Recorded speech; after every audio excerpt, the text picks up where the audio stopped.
श्रीलक्ष्मी श्रीमहालक्ष्मी क्षीरसागरकन्यका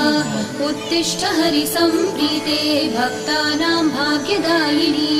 श्रीलक्ष्मी श्रीमहालक्ष्मी क्षीरसागरकन्यका उत्तिष्ठ हरिसम्प्रीते भक्तानां भाग्यदायिनी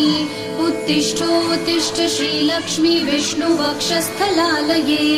उत्तिष्ठ करुणापूर्णे लोकानां शुभदायिनी